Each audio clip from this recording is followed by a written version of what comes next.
RPSC GK में आपका हार्दिक स्वागत है। आज हम एलएचबी क्वेश्चन का पार्ट 3 करवा रहे हैं, ब्रेक प्रणाली से संबंधित। Question number 1, brake caliper mounting bolt का टार्क वैल्यू। दोस्तों पूछ रहा है ब्रेक कैलिपर माउंटिंग बोल्ट का टार्क वैल्यू। तो जो बोल्ट होता है उसका टार्क वैल्यू होता है 170 mm।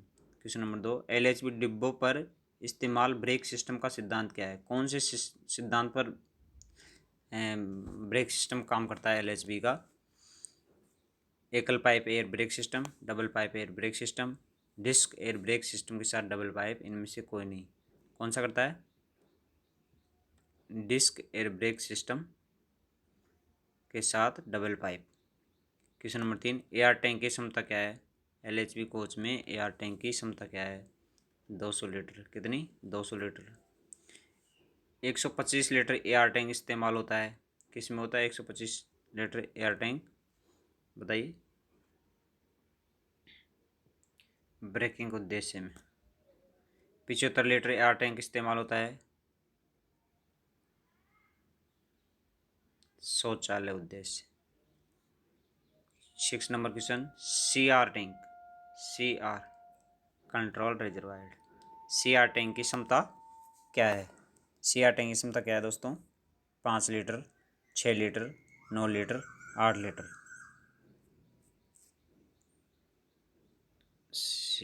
की क्षमता है 6 लीटर। कितनी? 6 लीटर। 7 नंबर क्वेश्चन, मुख्य बीपी और एपी पाइप के बोर का आकार।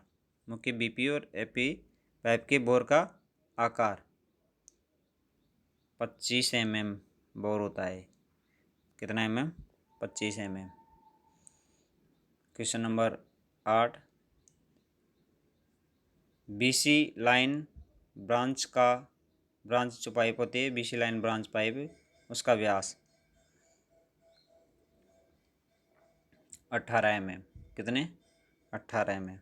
18 mm कितने होता है? 18 mm होता है। क्वेश्चन नंबर 9, ब्रेक सूचक पाइप का व्यास 18 mm, 10 mm, 15 mm और 20 mm। तो कितना होता है इसका? 10 mm। कितना? 10 mm।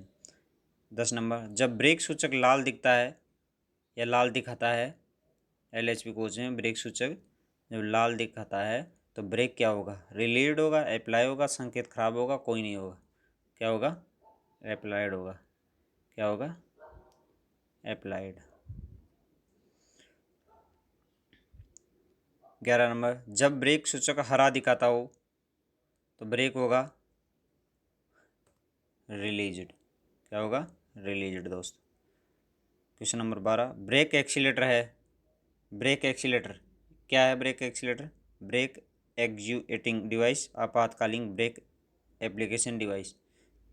दोनों कैक है, इनमें से कोई नहीं। तो क्या होगा इसका? आपातकालीन ब्रेक एप्लीकेशन डिवाइस। 13 नंबर, ब्रेक एक्सीलेटर की मुख्य एप्लीकेशन है। ब्रेक एक्सीलेटर की मुख्य एप्लीकेशन क्या है? तो क्या है? रेक के प्रत्येक डिब्बे में आपातकालीन ब्रेक लगाना। इसकी मुख्य एप्लीकेशन क्या है? ब्रेक एक्सीलेटर की रेक के प्रत्येक डिब्बे में आपातकालीन ब्रेक लगाना। क्वेश्चन नंबर 14, ब्रेक एक्सीलेटर के दौरान सक्रिय हो जाता है। क्या सक्रिय हो जाता है ब्रेक एक्सीलेटर के दौरान? आपातकालीन ब्रेक एप्लीकेशन सक्रिय हो जाती है।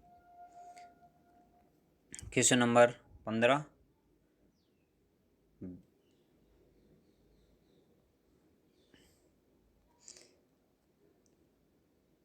ब्रेक एक्सीलेटर को सक्रिय करने के लिए दबाव की न्यूनतम दर ब्रेक एक्सीलेटर को सक्रिय करने के लिए दबाव की न्यूनतम दर आवश्यक है। तो क्या होगी इसके अंदर? 3 सेकंड में 5 से 3.2 किग्रा प्रति सेंटीमीटर स्क्वायर। क्या?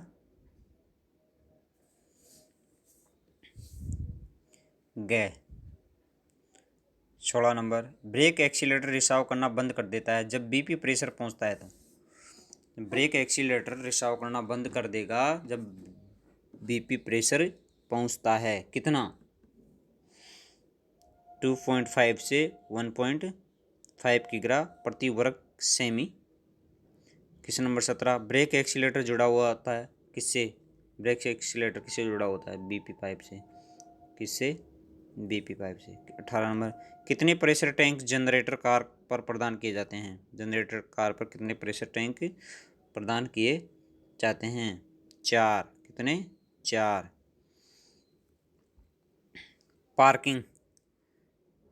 पार्किंग ब्रेक के लिए प्रदान की गई प्रेशर टैंक की क्षमता क्या है? पार्किंग ब्रेक के लिए प्रदान की गई प्रेशर टैंक की क्षमता क्या है? तो क्या है दोस्तों? 6 लीटर। क्या है? 6 litre. Question number 20, brake head या हैंड ब्रेक के लिए प्रदान की गई केबल का नाम क्या है? हैंड ब्रेक के लिए प्रदान की गई केबल का नाम क्या है? तो उसके लिए कौन सी केबल प्रदान की गई है? Flexible ball cable. कौन सी? Flexible ball cable. किस नंबर, जनरेटर कार पर प्रदान की जाने वाली फ्लेक्सिबल बॉल केबल कितनी होती है? फ्लेक्सिबल बॉल केबल कितनी होती है? 2। कितनी? 2। फ्लेक्सिबल बॉल केबल सीधा जुड़ा है, किससे जुड़ा है फ्लेक्सिबल बॉल? सीधा ब्रेक सिलेंडर से। किससे? ब्रेक सिलेंडर से। एसएसडी का पूरा एएसडी का पूरा नाम। एएसडी का पूरा नाम एंटी स्लिप डिवाइस दोनों कै और खे। तो क्या है इसका? Anti slip device. स्लिप और ये स्लीप दोनों में फर्क है। क्वेश्चन नंबर 24, एंटी स्किड प्रणाली का उद्देश्य क्या है? एंटी स्किड प्रणाली का उद्देश्य क्या है? क्या हो सकता है? पहियों को स्किडिंग से बचाना, सभी एक्सेल पर समान गति बनाए रखने के लिए, दोनों कै और खे, और इनमें से कोई नहीं। तो स्किड एंटी स्किड प्रणाली का उद्देश्य क्या हो सकता है दोस्तों? पहियों को स्किड से बचाने के लिए। क्या? पहियों को स्किड से बचाने। क्वेश्चन नंबर 25, डंप वाल का उद्देश्य क्या है? डंप वाल का उद्देश्य क्या है? सभी एक्सेल पर लगभग समान गति बनाए रखना, पहियों को स्किडिंग से बचाना, दोनों कै और खे, और इनमें से कोई नहीं। तो डंप वाल का उद्देश्य क्या होगा? दोनों, सभी एक्सेल पर लगभग समान गति बनाए रखना और पहियों को स्किड से बचाना। क्वेश्चन नंबर 26, डंप वाल की एप्लीकेशन। डंप वाल की एप्लीकेशन क्या है? इसमें केवल ब्रेक लगाना, केवल डी ब्रेकिंग करना, दोनों ब्रेक लगाना और डी ब्रेकिंग करना, इनमें से कोई नहीं। और डंप वाल की एप्लीकेशन है दोनों ब्रेक लगाना, डी ब्रेकिंग करना। क्वेश्चन नंबर 27,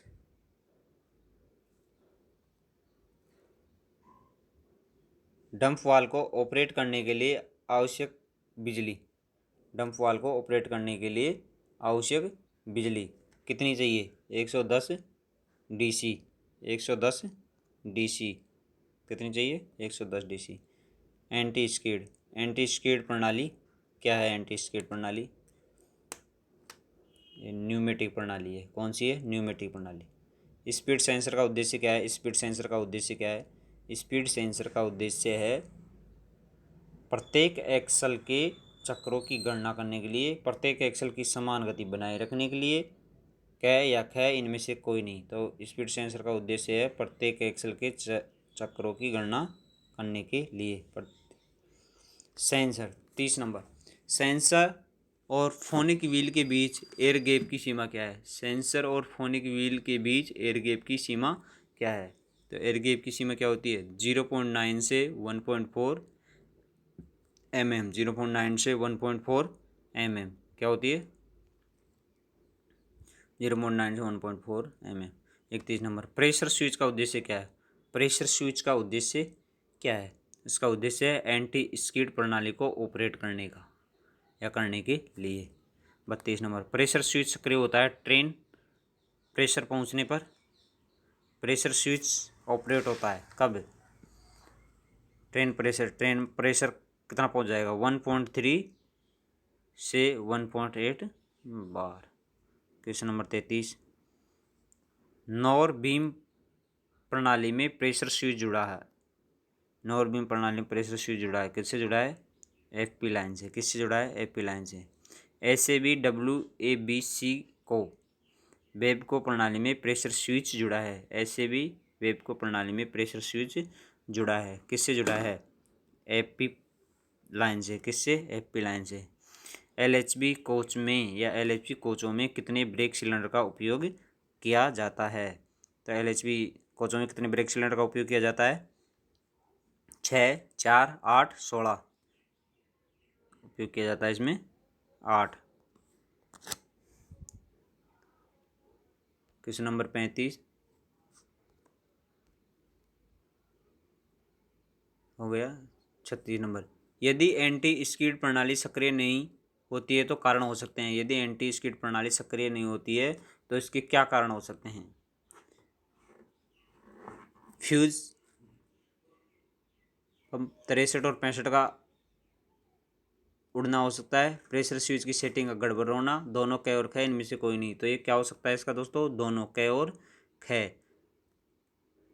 फ्यूज नंबर 63 और 65 का उड़ना हो सकता है। प्रेशर स्विच की सेटिंग का गड़बड़ होना हो सकता है।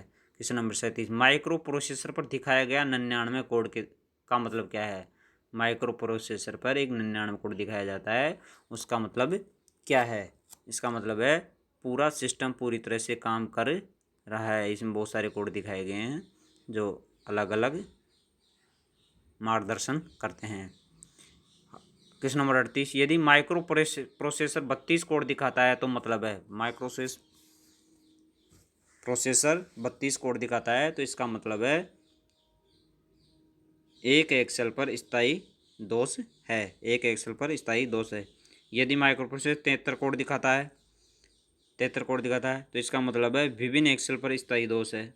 72 दिखाएगा तो एक ही एक्सेल पर होगा और 73 दिखाएगा तो विभिन्न एक्सेल पर स्थायी दोष होगा। क्वेश्चन नंबर 40, यदि माइक्रो प्रोसेसर 95 कोड दिखाता है तो इसका अर्थ है इनमें से कोई नहीं, यानी अस्थायी दोष भी नहीं है, स्थायी भी नहीं है, कोई दोष नहीं है।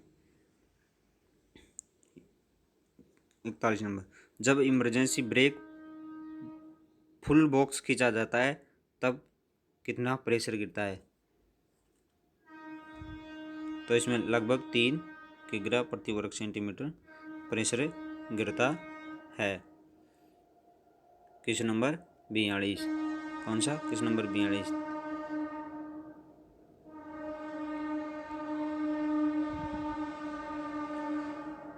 इमरजेंसी ब्रेक वाल में लगी चौक का साइज। इमरजेंसी वाल में लगी चौक का साइज, तो इसकी चौक का साइज 0.4 mm, 2 mm, 3 mm या कोई चौक नहीं लगी है।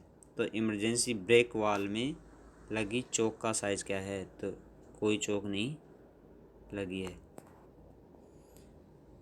43 नंबर, कोच लंबाई से एयर ट्यूब रन का साइज। कोच लंबाई से एयर ट्यूब रन का साइज। एयर ट्यूब रन का साइज क्या है इसमें? 10 mm। कितना mm? 10 mm। Question number 44, pieced PEASD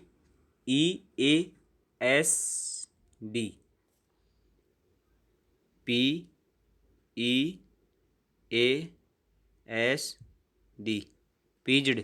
पीज्ड का पूरा नाम। तो पीज्ड का पूरा नाम है दोस्तों passenger emergency alarm signal device. Question number 45, LHB में प्रदान किए गए पीज्ड को रीसेट किया जाता है। पीज्ड को रीसेट किया जाता है, कैसे किया जाता है? जिस पॉइंट से चेन खींची जाती है उसी पॉइंट से उसको रीसेट किया जाएगा। 46, चेन खींचने की सही स्थिति को कैसे सत्यापित करेंगे? चेन खींचने की सही स्थिति को कैसे सत्यापित करेंगे? कैसे सत्यापित करेंगे? तो इसको सत्यापित करेंगे, पुल बॉक्स नीचे की पोजीशन में होगा और हिसिंग साउंड सुनाई नहीं देता है, तब जाकर के ये सत्यापित होगा। 47, LHB कोचों में पीएचडी प्रदान किए आइसोलेटिंग कोक की लोकेशन। LHB कोचों में पीएचडी प्रदान किए आइसोलेटिंग कोक की लोकेशन कहाँ होती है? आइसोलेटिंग कोक प्रदान नहीं किया जाता है इसमें।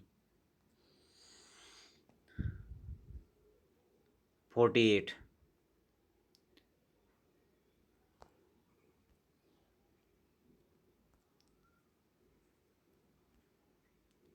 कोच के अंदर से जब इमरजेंसी फुल बॉक्स खींचा जाता है तो थोड़ा एयर प्रेशर ड्रॉप होता है, एयर प्रेशर ड्रॉप होता है, कोई एयर प्रेशर ड्रॉप नहीं होता है, इनमें से कोई नहीं। तो इसका आंसर है एयर प्रेशर ड्रॉप होता है। 49 नंबर, जब इमरजेंसी चेन खींची जाती है तो ब्रेक एक्सीलेटर होगा। जब इमरजेंसी चेन खींची जाती है तो ब्रेक एक्सीलेटर होगा। क्या होगा? रिस्पॉन्ड होगा। क्या होगा? रिस्पॉन्ड होगा। 50 नंबर, नई ब्रेक पैड की चौड़ाई। नई ब्रेक पैड की चौड़ाई कितनी होती है? नई ब्रेक पैड की चौड़ाई 35 mm। कितने? 35 mm। 51 नंबर, ब्रेक पैड की कंडम करने की सीमा। ब्रेक पैड की जो ब्रेक पैड लगा हुआ होता है उसको कंडम करने की सीमा कितनी होती है? 7 mm। कितनी? 7 mm। क्वेश्चन नंबर 52, अधिकतम ब्रेक सिलेंडर प्रेशर किग्रा प्रति वर्ग सेमी में है। कितना है? 3.0 से प्लस माइनस 0.1 किग्रा प्रति सेमी। 53 नंबर, ब्रेक डिस्क और ब्रेक पैड के बीच अधिकतम गैप। ब्रेक डिस्क और ब्रेक पैड के बीच अधिकतम गैप कितना है? 1 mm होता है। कितना होता है? 1 mm। Question number 54, brake cylinder में inbuilt slack adjuster. Brake cylinder में इनबिल्ट स्लैक एडजस्टर सिंगल कार्य संरचना, डबल कार्य संरचना, स्लैक एडजस्टर नहीं है, इनमें से कोई नहीं है। तो इसमें सिंगल कार्य संरचना, सिंगल कार्य संरचना। ब्रेक सिलेंडर शामिल है। ब्रेक सिलेंडर शामिल है किसमें? पावर पोर्शन में, स्लैक एडजस्टर संरचना में, स्पिंडल रीसेट संरचना और उपरोक्त सभी ब्रेक सिलेंडर शामिल होते हैं स्लैक एडजस्टर संरचना। स्लैक एडजस्टर संरचना। क्वेश्चन नंबर 56, ब्रेक कैसे बदला जा सकता है? ब्रेक कैसे बदला जा सकता है? तो कैसे बदला? ब्रेक कैलिपर खोलने से, ब्रेक कैलिपर खोलने से, ब्रेक कैलिपर खोलने से। 57, केबी ब्रेक सिलेंडर के स्लैक एडजस्टर नट को खोलने के लिए आवश्यक उपकरण की वास्तविक साइज क्या है? इसकी वास्तविक साइज पूछ रहा है एडजस्टर नट को खोलने की। तो कितना है? 27 mm का। 27 mm जो उपकरण उसमें उपयोग होगा वो कितने mm? 27 mm। 58 नंबर, केबी मैक ब्रेक सिलेंडर के स्लैक एडजस्टर नट को खोलने की सही दिशा। उसको किस दिशा में घुमाया जाए कि वो नट खुल जाए? तो उसकी सही दिशा है घड़ी की सुई की दिशा में, घड़ी की सुई की दिशा में। Question number 59, ACB brake cylinder को स्लैक एडजस्टर नट को खोलने के लिए आवश्यक उपयोग की वास्तविक साइज। वास्तविक साइज कितनी है उपकरण की? 45 mm। कितनी? 45 mm।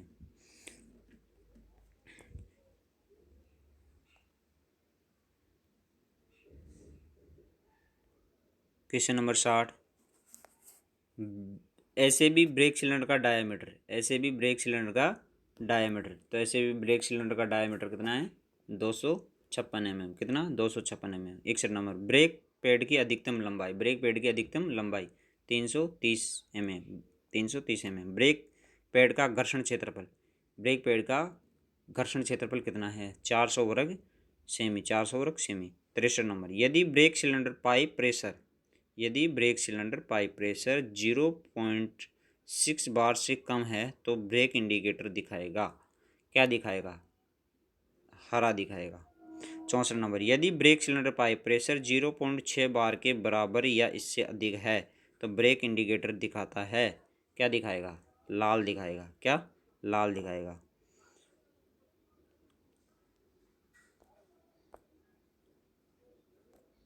और 63 नंबर में क्या दिखाएगा? हरा दिखाएगा। ये हरा इस तरह दिखाएगा।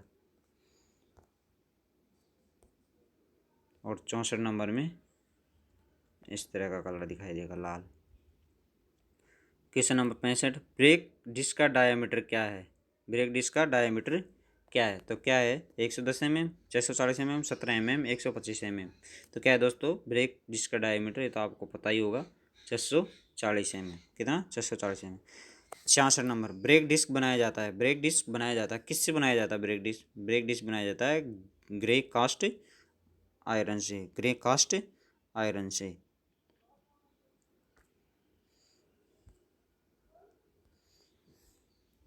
Question number 67।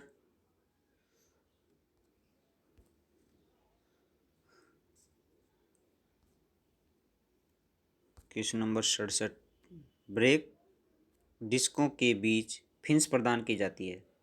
दोस्तों आज LHB के पार्ट 3 में हम करवाएंगे लगभग 100 से ऊपर क्वेश्चन। तो क्वेश्चन नंबर 67, ब्रेक डिस्कों के बीच फिन्स प्रदान की जाती है। ब्रेक डिस्कों के बीच फिन्स प्रदान की जाती है।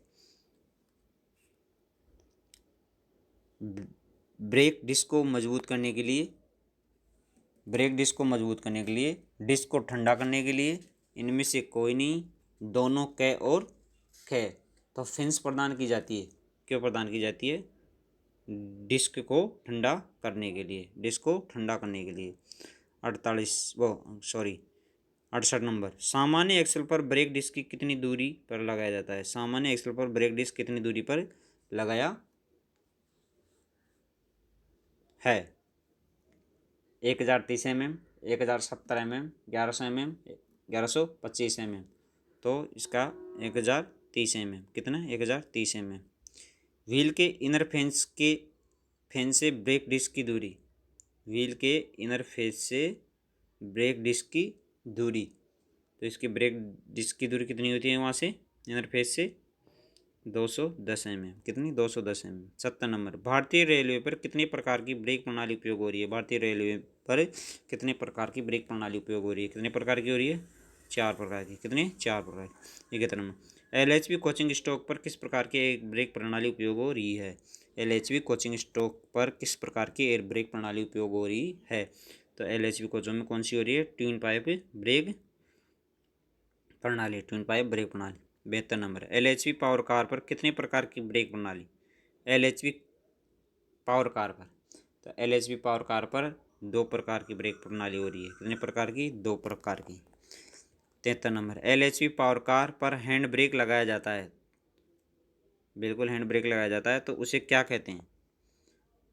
LHB पावर कार पर जो हैंड ब्रेक लगाया जाता है उसको क्या कहते हैं? उसको कहते हैं पार्किंग ब्रेक।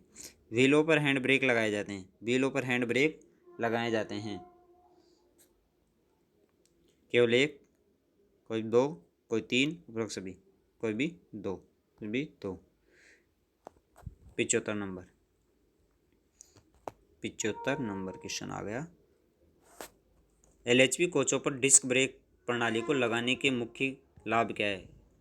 LHB कोचों पर डिस्क ब्रेक प्रणाली को लगाने के मुख्य लाभ, व्हील पर वियर और टियर का कम होना, व्हीलों की कुल लाइफ बढ़ाना, पुरानी प्रणाली से अधिक ब्रेक लगाना, उपरोक्त सभी। तो व्हीलों पर LHB कोचों पर डिस्क ब्रेक प्रणाली को लगाने के मुख्य लाभ ये सभी है। कौन से? सभी। व्हील पर वियर टियर का कम हो जाना, व्हीलों की कुल लाइफ बढ़ाना, पुरानी प्रणाली से अधिक ब्रेक लगाना। क्वेश्चन नंबर 76, एक एक्सल पर कितने ब्रेक डिस्क लगाए जाते हैं? एक एक्सल पर कितने ब्रेक डिस्क लगाए गए हैं? तो एक एक्सल पर कितने लगाए गए हैं? 2। कितने? 2। ब्रेक डिस्कों के बीच फिन्स प्रदान की जाती है, ब्रेक डिस्कों के बीच फिन्स प्रदान की जाती है।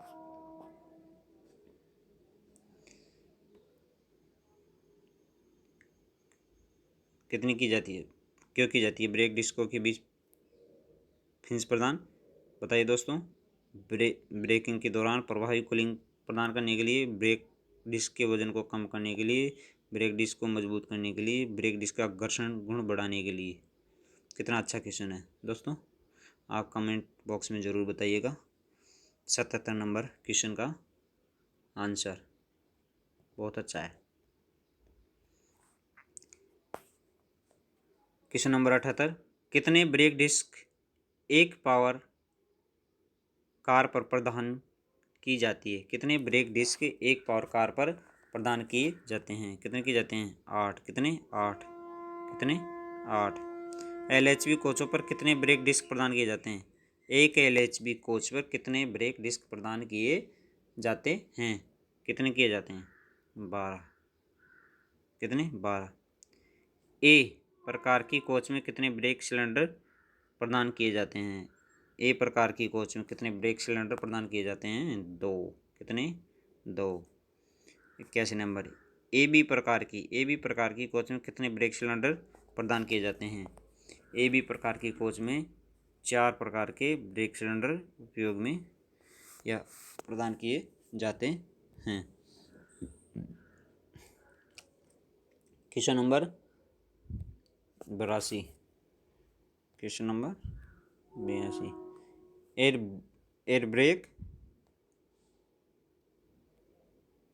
एयर ब्रेक फ्रेट स्टॉक पर कितने ब्रेक सिलेंडर प्रदान किए हैं?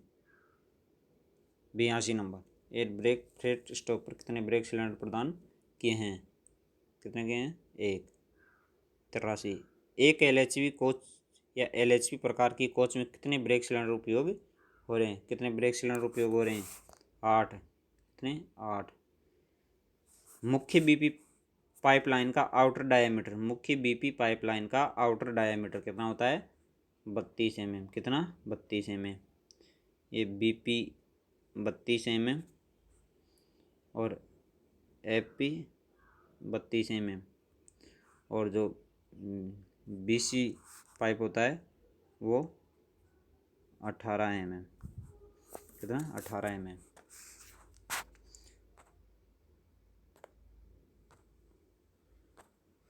तो क्वेश्चन नंबर 84। मुख्य बीपी पाइपलाइन का आउटर डायमीटर कितना? 32 mm। कितना? 32 mm। और AP पाइप का आउटर डायमीटर, AP पाइप का आउटर डायमीटर 32 mm। और मुख्य BC पाइपलाइन का, जो BC पाइपलाइन है उसका 18 मीटर। ब्रेक कैलिपर किस पर माउंटेन होता है? ब्रेक कैलिपर किस पर माउंटेन होता है? बोगी क्रॉस बीम पर, बोगी क्रॉस बीम पर। 88। ब्रेक सिस्टम में बाईपास सिस्टम उपयोग होता है जब AP पाइप टूटा हो, BP पाइप टूटा हो, होज पाइप टूटा हो, इनमें से कोई नहीं। बताइए दोस्तों 88 नंबर कितना अच्छा क्वेश्चन है? कमेंट बॉक्स में ज़रूर बताइएगा आप।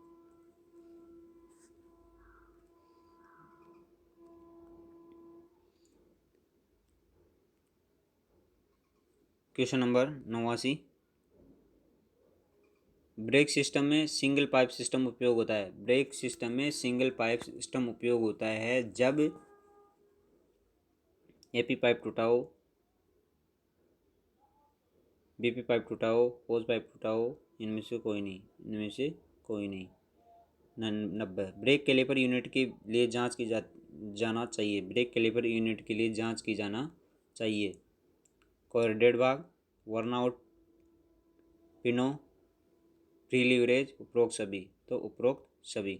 ब्रेक कैलिपर यूनिट किसकी मदद से माउंटेड होती है? ब्रेक कैलिपर यूनिट किसकी मदद से माउंटेड होती है? तो वो 16x16 mm बोल्ट से माउंटेड होती है। ब्रेक कैलिपर माउंटेन बोल्ट के लिए आवश्यक टॉर्क वैल्यू क्या है? आवश्यक टॉर्क वैल्यू क्या है? 170 newton metre. 170 newton metre.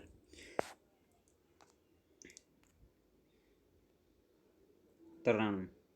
Break caliper jam हो जाता है, ब्रेक कैलिपर जाम हो जाता है। मिडिल पिकोरेट, brake pad pin worn out, brake cylinder loose, उपरोक्त में से कोई नहीं, कोई भी। तो उपरोक्त में से कोई भी होगा तो ब्रेक सिलेंडर जाम होगा। 94।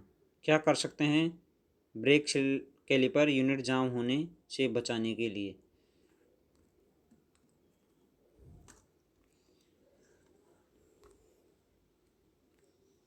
क्या कर सकते हैं ब्रेक कैलिपर यूनिट जाम होने से बचाने के लिए? तो जो मध्य पिन है को नियमित सफाई और लुब्रिकेंट करना चाहिए। 95। 95। ब्रेक कैलिपर यूनिट के सिलेंडर बेलों को अलाउड नहीं करना चाहिए। ब्रेक यूनिट के लिए ब्रेक सिलेंडर बेलों को अलाउड नहीं करना चाहिए। टॉर्न बेलो, फटा बेलो, बेंट बेलो, उपरोक्त सभी। तो बेंट बेलो। जब ब्रेक लगाया जाता है तो ब्रेक ग्रीन दर्शाता है। क्या कारण होना चाहिए? तो दोस्तों क्या कारण होना चाहिए? Break indicator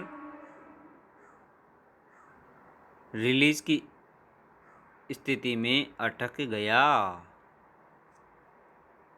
air brake indicator green दिखाता है से पता चलता है ब्रेक लगी हालत में है। कोच का CR चार्ज में नहीं।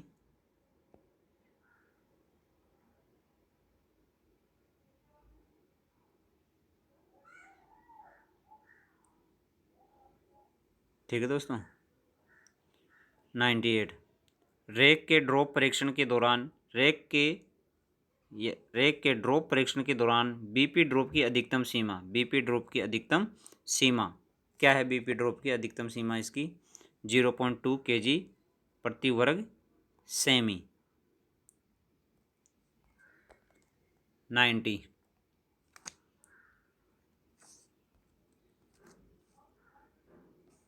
रेक 99 हो गया। रैक के ड्रॉप परीक्षण के दौरान एपी ड्रॉप की अधिकतम सीमा कितनी है? एपी ड्रॉप की अधिकतम सीमा 99 0.2 किग्रा प्रति वर्ग सेमी। 100 रैक के एयर ब्रेक टेस्ट के दौरान कौन सा होज पाइप पहले कनेक्ट किया जाता है? रैक के एयर ब्रेक टेस्ट के दौरान कौन सा होज पाइप पहले कनेक्ट किया जाता है? तो कौन सा किया जाता है? BP hose pipe. कौन सा किया जाता है? BP hose pipe. Question number 101 BP जोड़ने के बाद एयर ब्रेक परीक्षण के दौरान क्या जांच की जाना चाहिए? क्या जांच करना चाहिए?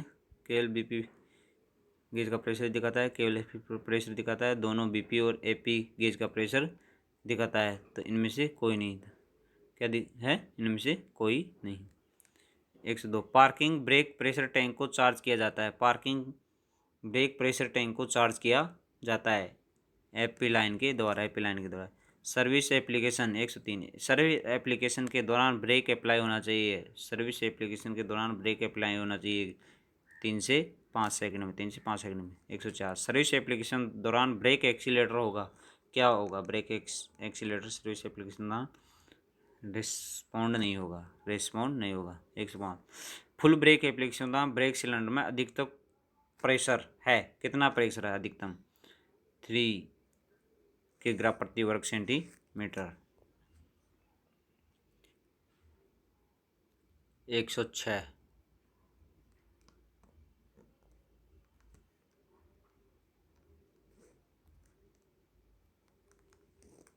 CR चार्ज का टाइम। CR चार्ज का टाइम तो कितना है?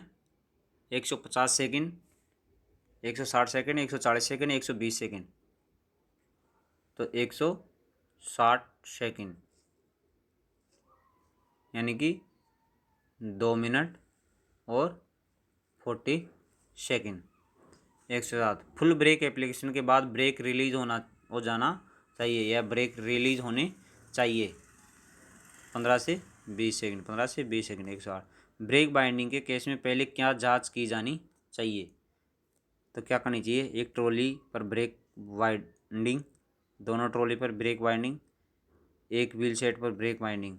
तो जांच होनी चाहिए, सभी की जांच होनी चाहिए दोनों।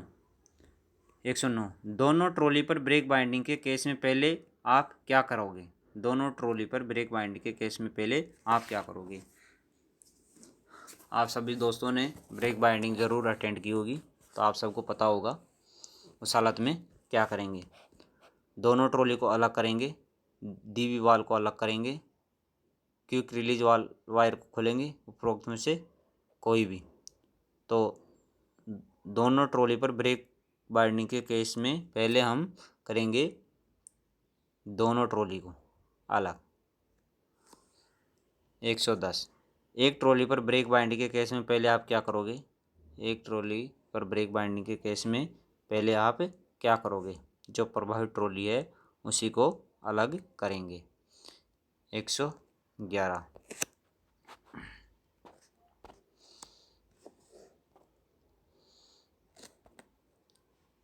एक व्हील सेट पर ब्रेक बाइंडिंग के केस में पहले आप क्या करेंगे? एक व्हील सेट पर अगर ब्रेक बाइंडिंग लग गई है तो उस केस में आप क्या करोगे, क्या करोगे?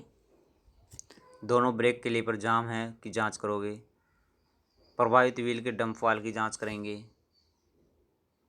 दोनों ब्रेक सिलेंडर ऑपरेटिंग कंडीशन में है कि जांच करेंगे। तो क्या करेंगे दोस्तों? सभी, कुछ भी कर सकते हैं, इनमें से कोई भी। 112 ब्रेक बाइंडिंग के केस में एक व्हील सेट पर एक ब्रेक डिस्क का मतलब है, एक ब्रेक व्हील सेट पर एक ब्रेक डिस्क का मतलब है क्या है? डंप वाल्व खराब हो सकता है, डंप वाल्व खराब हो सकता है। 113 एक व्हील सेट के एक ब्रेक डिस्क पर ब्रेक बाइंडिंग के केस में पहले आप क्या करेंगे? एक व्हील सेट के एक ब्रेक डिस्क पर ब्रेक बाइंडिंग के केस में पहले आप क्या करेंगे? क्या करेंगे? डंप वाल्व को जांच करेंगे। सबसे पहले क्या करेंगे? डंप वाल्व को जांच करेंगे। 114 नंबर ब्रेक कैलिपर जाम हो गया है, तो ब्रेक कैलिपर जाम होने के केस में ब्रेक को रिलीज करने के लिए क्या कार्रवाई की जानी चाहिए? क्या कार्रवाई की जानी चाहिए? ये ट्रॉली को आइसोलेट करेंगे, ब्रेक कैलिपर पिवेट पिन निकालेंगे, ब्रेक सिलेंडर होज पाइप निकालेंगे, उपरोक्त में से कोई नहीं। तो क्या है दोस्तों? ब्रेक कैलिपर पिवेट पिन को निकालेंगे।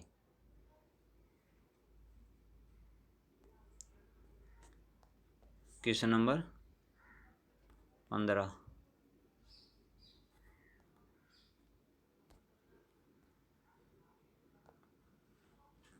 115 sorry. Brake cylinder piston assembly को सुरक्षा करने वाले कवर को क्या कहते हैं? ब्रेक सिलेंडर पिस्टन असेंबली को सुरक्षा करने वाले कवर को क्या कहते हैं? तो क्या कहते हैं दोस्तों? Piston cover, piston cover, brake cylinder cover, below, उपरोक्त सभी। तो उसको क्या कहते हैं? Piston cover. क्या कहते हैं? Piston cover. एक व्हील सेट के दोनों ब्रेक डिस्क पर ब्रेक बाइंडिंग के केस में पहले आप क्या करेंगे? अगर एक व्हील सेट है, उसके दोनों ब्रेक डिस्क है, उसमें ब्रेक बाइंडिंग हो गई है, तो उस केस में आप क्या करेंगे? उस केस में क्या करेंगे? प्रभावित ट्रॉली को आइसोलेट कर देंगे। क्या कर देंगे? प्रभावित ट्रॉली को आइसोलेट कर देंगे। 117 ब्रेक सिलेंडर में बेलो टूट या कट गया तो क्या होगा? ब्रेक सिलेंडर में बेलो टूट या कट गया तो क्या होगा? 117 नंबर। तो ब्रेक सिलेंडर में धूल प्रवेश कर सकती है, ब्रेक सिलेंडर में धूल प्रवेश कर सकती है। 118 बेलोज के मुड़ने का कारण क्या है? बेलोज के मुड़ने का कारण क्या है? तो बेलो और पिस्टन के बीच डस्ट इकट्ठा होना, चलने के दौरान अज्ञात वस्तुओं का हिलना, ब्रेक सिलेंडर पिस्टन का अधिक एप्लीकेशन होना, इनमें से कोई नहीं। तो क्या हो सकता है? इनमें से कोई भी हो सकता है। 119 नंबर बेलों को मुड़ने से कैसे बचा सकते हैं? बेलों को मुड़ने से कैसे बचा सकते हैं? तो कैसे बचा सकते हैं दोस्तों? बेलोज की नियमित सफाई करके। क्या? बेलोज की नियमित सफाई करके, बेलोज की नियमित सफाई करके।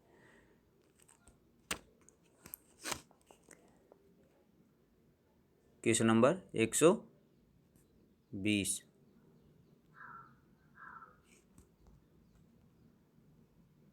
यदि ब्रेक इंडिकेटर हरा दिखाता है जबकि ब्रेक लगा है, क्या कारण होगा? दोस्तों, जबकि ब्रेक इंडिकेटर दिखा रहा है और ब्रेक लगा है तो क्या कारण हो सकता है? Hand brake roller out valve operate है। इसका मतलब क्या है? Hand brake roller valve operate है। 121 number question roller valve operate नहीं होगा यदि क्या होगा? फ्लेक्सिबल बॉल केबल का सेटिंग ठीक नहीं होगा तो। 122 यदि हैंड ब्रेक लगा है लेकिन ब्रेक इंडिकेटर हरा दर्शाता है तो आप क्या करेंगे? क्या करेंगे? हम करेंगे प्रेशर टैंक में प्रेशर की जांच करेंगे, पार्किंग ब्रेक लाइन के लीकेज की जांच करेंगे, केबल के सेटिंग की जांच करेंगे, उपरोक्त सभी। तो क्या करेंगे दोस्तों? उपरोक्त सभी, ये सभी करके देख सकते हैं हम। 123 आप क्या करेंगे यदि हैंड ब्रेक इंडिकेटर लाल दर्शाता है जबकि हैंड ब्रेक रिलीज कंडीशन में है? तो क्या करेंगे दोस्तों आप ऐसी स्थिति में? फ्लेक्सिबल बॉल केबलों की सेटिंग की जांच करेंगे, फ्लेक्सिबल बॉल केबलों के टूटने की जांच करेंगे, ब्रेक सिलेंडर लीवर बेंट या जाम कर रहे हैं कि जांच करेंगे। उपरोक्त सभी, तो क्या करेंगे, उपरोक्त सभी। 124 नंबर, 124 नंबर। आप कैसे जान सकते हैं कि एनआरवी ख़राब है? आप कैसे जान सकते हैं कि एनआरवी ख़राब है? तो बताओ दोस्तों, आप कैसे जान सकते हो कि एनआरवी ख़राब है? गेज में दर्शाई एपी प्रेशर की जांच करके, जबकि केवल बीपी होज से जुड़ा है। रिजर्वायर में नो प्रेशर की जांच करके एपी प्रेशर निकालने के बाद ऊपर कै और खे दोनों चेक नहीं किया जा सकता है। तो बताइए दोस्तों, एनआरवी ख़राब है, उसकी कैसे जांच करेंगे? तो एनआरवी की जांच करेंगे कै और खे दोनों से।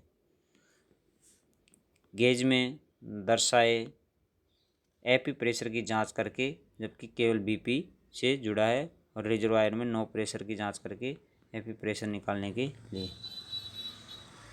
के बाद क्या होगा यदि कोई दूसरा सस्पेंशन प्रदान नहीं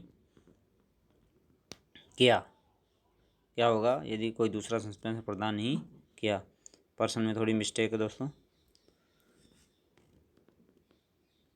इसका है उपरोक्त सभी। राइडिंग क्वालिटी प्रभावित करेगा, वर्टिकल झटके बढ़ेंगे, पार्ट्स के वियर और टियर बढ़ेंगे। तो दोस्तों, आरपीएससी जीके में एलएचबी से संबंधित प्रश्नों पर पार्ट 3 बनाया गया। इसमें किसी प्रकार की गलती हो तो कमेंट बॉक्स में ज़रूर बताइए। धन्यवाद।